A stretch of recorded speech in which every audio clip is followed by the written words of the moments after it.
Here with more is Gabriel Debenedetti, national political reporter for Politico. Gabe, good morning after a long night.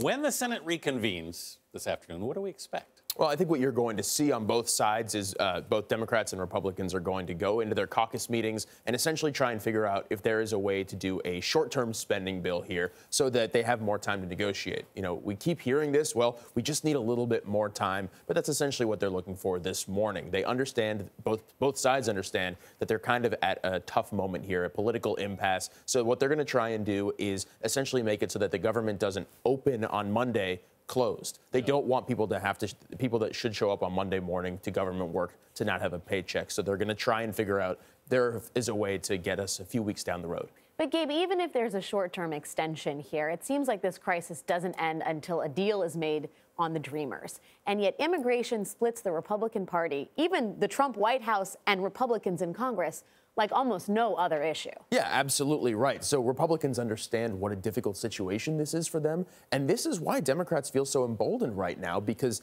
they understand that DACA is extremely popular right now across the country, even in some of these states where you wouldn't think it might be. So that's why you have very few breaks away from Democrats, and that's why they continue to hold this leverage over a lot of Republicans. But as you say, that's why a short-term spending bill isn't going to solve anything here. There is a real looming deadline on DACA in March. And so that's why you're going to have both sides try and say, listen, we can try and keep the government open. That's, priority number one. But before long, we do need a fix on DACA. And whether that's bringing Trump back into the fold to have these conversations, whether it's McConnell and Schumer alone, we don't know what that's going to look like yet. You did have 5 Democrats vote in favor of the bill, 5 Republicans that voted against it. What happened there exactly? Well, you have to look at the individual priorities of each of those people who voted that way. On the Republican side, you have people like Rand Paul and Mike Lee who have specific issues with the spending measures in this proposal. And then you have someone like Jeff Flake, for example, who is actually talking about DACA and extending DACA. On the Republican side, on the Democratic side, you have some of the more conservative members of the Democratic caucus